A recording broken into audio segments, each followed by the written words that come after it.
the next few minutes, I'm going to tell you 7 things you should never tell people. And you're probably telling them every day without realizing how much it hinders your prosperity and your results. You know that feeling that things aren't going as they should? That it seems like there's an energy holding back your success, holding back your growth? That feeling that your plans never work out, or that they take too long to become reality? Well, you can stop blaming the universe. The problem is in your mouth. I've already made a series of videos talking about the power of words and how they are one of the most powerful tools for manifestation that exists. And today, I'm going to delve into 7 things that you should simply stop saying to others. Look, there are secrets that protect and secrets that destroy. But what nobody tells you is that the worst secrets are the ones you don't keep. Napoleon Hill, one of the world's greatest self-help writers, interviewed hundreds of millionaires at the time and discovered a very interesting pattern among them. He discovered that they all had one thing in common. They knew exactly what never to share. And regardless of whether you want to become a millionaire or not, that's not the point here. Surely you want your plans to succeed, right? Surely you want to achieve good things in your life. And more than knowing what you want, I'm sure you don't want the flow of energy and fluidity in your life to be blocked. I'm sure you don't want things in your house to break for no reason, for you to crash your car all the time, for your projects to fail. So, this video is extremely important for us to reflect together on what you should keep to yourself and not share with other people, okay? I'm talking about information that seems harmless at first, but that acts as a real silent poison in your life, completely sweeping away your results and the realization of your dreams. And before I tell you what these 7 poisons are, I have good news and bad news. The bad news is that you should tell other people at least 3 of these 7 things. The good news is that if you make a small course correction and stop this self-sabotage today, in a few days your energy will start to change. And look, it will change you on a level that you'll notice very quickly, and you'll never tell anyone again. The first poison that sabotages your life is telling others about your plans and goals. Every time you talk about your plans and goals, it's like throwing away a brick that you could use to build a house. When you talk too much about what is still under construction, the energy is dissipated. It's as if your project, your dream, or whatever you're building, were a fire that is still being born, very incipient. And each word is like a drop of water falling on it, until one day he just passes out. I'm going to tell you a story that many people probably know. You know that cousin who's been saying for 5 years that he's going to open a business? Every family gathering is the same story. The plan changed 47 times because each person gave an opinion. To this day, the business exists only in his wasted saliva, and it simply doesn't advance, doesn't grow, doesn't move forward, because he has more talk than action. This happens due to a phenomenon I like to call symbolic substitution. When you say something, it's as if it replaces the need to do it. Your mind, when speaking, experiences a momentary sense of accomplishment that evokes the same feeling as if you were actually doing it, achieving it. It's a symbolic substitution. You speak, you feel that pleasure, as if you've already accomplished everything, but deep down it's just empty words. You haven't done anything in practice. Furthermore, when you reveal too much about your plans, you start attracting the envy of others. It's as if you're literally arming your enemies. And no, I'm not being dramatic here. Think about it. How many people really want to see you succeed? I'll give you the answer. Fewer than you can count on one hand. Your mother might be afraid that you'll grow up and drift away. Your friends might fear you'll leave them behind. Your coworkers definitely don't want you rising while they stand still. And you know what happens? People disguise sabotage as concern. But that market is saturated. Are you sure? It's too risky. I know someone who tried it and went bankrupt. Don't you think it's better to wait a little longer? Each of these phrases is a poison dagger aimed at your dreams. And the worst part is, more often than not, it comes from the people you trust most. And of course, there are good people. Yes, there are people who love you and who want to see you succeed. Perfect. But if you truly want to grow, start taking into account that these people also have limiting beliefs. And even though they love you, even though they want the best for you, unconsciously, they can sabotage you in practically invisible ways. The ancient alchemist had a principle: dissolve and coagulate. Dissolve and coagulate. But they never revealed the formula during the process. They only showed the gold at the end. Why? Because they knew that in the middle of the process, any external interference could corrupt the transformation. And that applies to anything you're going to do, okay? Your plan is like a child in the womb. It needs darkness, silence, energy, nourishment, and time to form. And there's another secret that millionaires don't tell you. Information is power, but only as long as it's exclusive. The moment everyone knows, it becomes commonplace. It becomes nothing. Do you think Jeff Bezos told his neighbor he was going to sell books online? That Warren Buffett shared his investment strategies at Sunday barbecues? No. They understand the law of confidentiality. The fewer people who know, the fewer obstacles appear. And when you finally achieve it, that's when you really don't need to say anything. The result speaks for itself, and it's impossible to dispute results. What we do in life echoes in eternity, but what we say we're going to do only echoes in the wind. The second poison that sabotages your life is talking to others about your relationship, neither good nor bad things. Never talk about your relationship to other people. But I love my husband very much. I want to share our happiness. Stop it. You're digging your own grave. Your relationship is a sacred union. It should be guarded like a temple. When you talk about it to other people, what does that awaken? Envy, especially when you speak well of it. When you talk about how happy you are, how good your relationship is, and how much love there is in it, that's when it hurts the other person. In today's chaotic world we live in, envy is easily aroused in others. If you talk too much about your relationship, people start looking for flaws, planting seeds of doubt. Is it really that perfect? Are you sure he's not cheating on you? And don't think this is paranoia. Envy is a real and very destructive force. When we overexpose our happiness, we activate in others what is called upward social comparison. It's an automatic trigger. The other person's brain compares it to what they experience and feels inferior. And what does a human being do when they feel inferior? They attack. You know that friend who always has a but when you tell her something good? Oh, that's lovely, but be careful. With men like that, usually that but isn't concern, it's poison disguised as advice. And this attack from the other person doesn't even have to be a direct attack, just giving you disguised advice. It could simply be a negative feeling, a low-frequency projection onto something that makes you happy. And when you speak ill of your relationship, then what? You are gradually building an even worse relationship. By reinforcing the negative, the bad part, you are activating more neural connections to make things even worse. Your own perspective deteriorates more and more. And then there comes a point when the relationship becomes unsustainable. Besides, in 2 weeks you might make up, hug, forgive each other, but people never forget what you said. Your mother-in-law will forever remember that time you complained about your son. Your friends will always look at your partner differently. In other words, you turn your relationship into cheap entertainment for others. Lyra is like a real-life Mexican soap opera. And there's more. Every time you complain about your partner to others, you're betraying their trust. Yes, cheating. Because a relationship is about complicity. It's about partnership. And what kind of partnership is it where one person speaks ill of the other behind their back?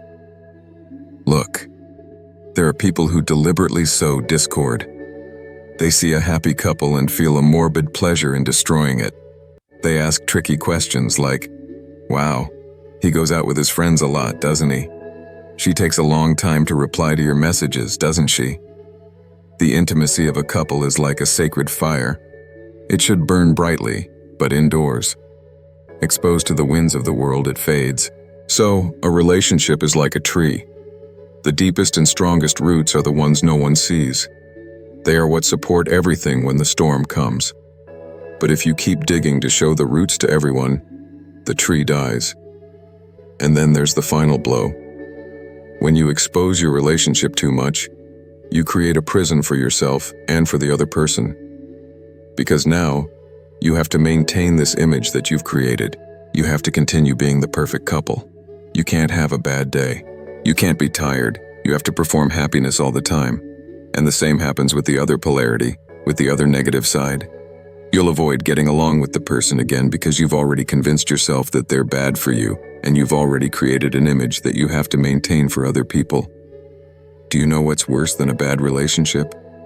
A relationship that has to pretend to be good, just to maintain the appearances you created yourself. So remember this as if it were the most important commandment. Your relationship is your sanctuary. What happens between the two of you stays between the two of you.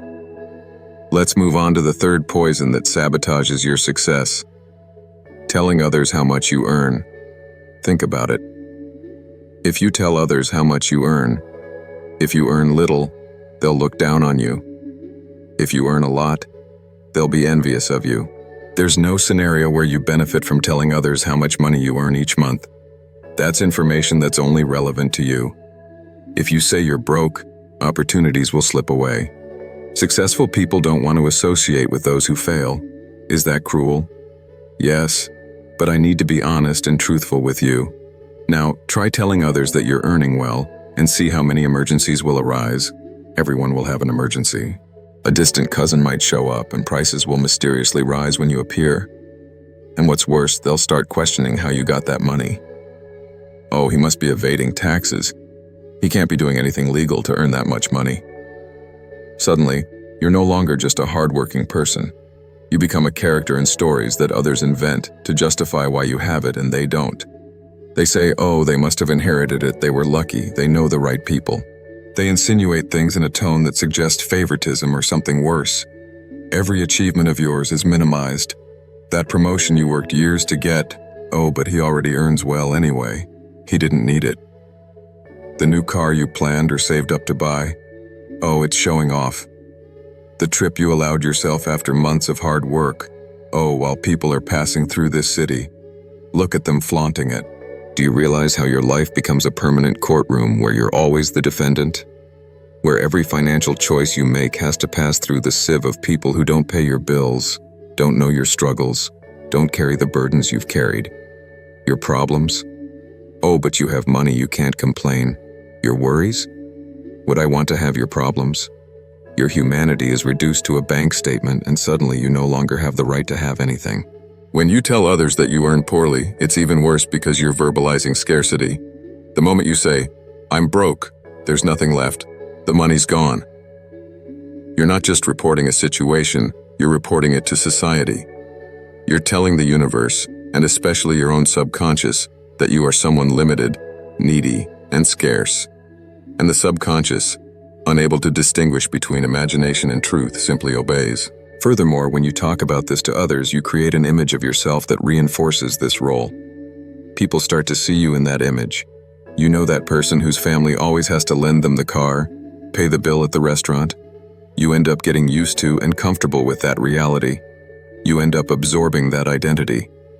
Then your mind starts increasingly seeking out situations like that for you to identify with. That's how those accounts that appear out of nowhere start to show up, clients start disappearing, and so on.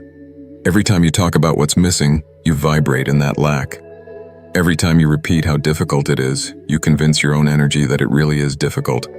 Silence, in this case once again, is an ally. Don't lie, but also don't broadcast your neediness. Work quietly, organize your finances, study, grow, speak for yourself. The fourth poison that sabotages your prosperity is talking about your problems to others. Your problems definitely shouldn't become bar talk. You know that person who's always complaining to others? Ugh, that's so annoying. Oh well, venting is good for you. Does that really work? Or are you just feeding the unconscious victim within you? And look, I'm talking about silence here. There's a huge difference between seeking professional help and becoming a problem teller. If you need help, you should seek a therapist who can help you. This is a professional you're hiring who will help you reorganize your mind. It's very different from constantly pouring out complaints into people's ears. Every time you recount your fear, it's like watching the same horror movie multiple times. Each time you rewatch it, the fear intensifies, and the details become more deeply ingrained in your mind. And there's a cruel detail that almost no one notices. People secretly feed off your problems. When you talk about your difficulties, Some people feel relieved. It's a moment of shared suffering that feeds on itself more and more. Worse still, you become that person. You know which one? The one everyone avoids in the hallway. When you arrive at a gathering, everyone already knows drama is coming. You start to repel opportunities. Who will want to hire, partner with, or have a relationship with someone who lives in a permanent crisis? You are programming your brain to look for more problems. It's as if a doomsday radar is installed in your mind. And guess what? You always find what you're looking for. Your mind tends to filter reality to increasingly confirm the victim narrative. And there's more. Shared problems don't mean there are infinite possibilities you have to solve that problem. Of course, there are many good people in the world. Many people with open minds and a vision that can truly help you. But since the general consensus is still negative, you have to understand that I'm speaking to an audience of over 500,000 people who follow me. The more you train your mind, the more people with a much broader perspective than yours can give you excellent insights that will change your game. However, there are other strategies for seeking advice and consultations that don't involve complaining about your own problems to others, but through a process of deep self-knowledge, recognizing your needs and difficulties. Do you know that this is a completely different process? If you simply complain about your problems, you won't get advice back because people will automatically project their fears onto your decisions. You know that, if it were me, I wouldn't do anything attitude? It's very risky. If you participate in this cycle, you will build the ability to reflect on them and find the solution. Just meditate every day, and then when you come up with the solution, with the overcoming, then you inspire others. You become an interesting person, a person who knows how to solve problems. Okay, the fifth poison that sabotages your prosperity is publicizing your achievements prematurely. You want to share your victory, the new project, the opportunity that arose, the increased revenue. You know, it's almost an innocent impulse after all. Why not celebrate? But behind this habit lies a silent danger. Think about it. You have an open channel to the field of manifestation I'm talking about. You are connected. You are manifesting. When you do this, you open a third energetic field of interference. Not everyone who hears you will vibrate at the same frequency as you, of course. Some will feel envy, others will project doubts, and many, even unconsciously, will emit thoughts that drain your strength. When you show too much of what you are building, you end up becoming vulnerable. More than that, the brain itself, upon receiving validation from others, relaxes. It's as if just by telling, you've already accomplished it. You haven't even done it yet, but the dopamine released by feeling approved by others anticipates the pleasure of victory, and then action slows down. It's the same mechanism as those who talk too much about their plans and lose the impetus to take concrete actions to achieve those plans. Keeping silent about your victories is wisdom. It's understanding that not everything needs to be said, not every achievement needs to be displayed. The sweetest fruits grow silently before appearing in the orchard. Celebrate internally, give thanks, but beyond that, maintain focus on continuity. The sixth poison that sabotages your prosperity is speaking ill of others. Speaking ill of others is one of the most subtle ways to waste energy. You know, it seems harmless, a comment here, a criticism there, a sincere opinion about someone else's life. But every time you direct your attention to someone's flaws, to their mistakes, you divert the focus from your own evolution. The tongue that judges is the same one that creates, and when it's busy pointing out what's wrong with others, it ends up creating other people's problems for your own life. Judging and criticizing others is the easiest thing in the world. It requires zero responsibility. But growing, looking inward, working on your own shadows, that's a very complex path because it demands emotional discipline. When you speak ill of someone, even if it seems like just a venting session, you're reinforcing vibrations of scarcity and comparison. And the universe, the field of manifestation, understands that if you use your energy to diminish, you're not prepared to expand.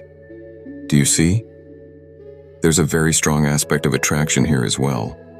When you say that someone is incompetent, lazy, a liar, or ungrateful, you are giving that command to the universe, generating negative karma. It's as if you are reaffirming to the field that these patterns exist and are part of your world. Guess the result? You start attracting people and situations that mirror exactly what you are criticizing. You attract more of that to yourself. True strength lies in observing without judgment. That is the real challenge. View the mistakes of others as mirrors that help you understand your own areas for improvement. When someone falls, you have two options: point the finger or extend a hand. Only one of them brings you closer to prosperity. When someone succeeds, you also have two options: attack and say that the person is doing something wrong just because you weren't competent enough to get there, or admire their growth and think, what can I learn from this person? How can their actions and results inspire me to achieve my own results? Well, now we've reached the end. The last thing you shouldn't say to people, to anyone, so as not to block your connection with the field, is to tell other people's secrets to someone.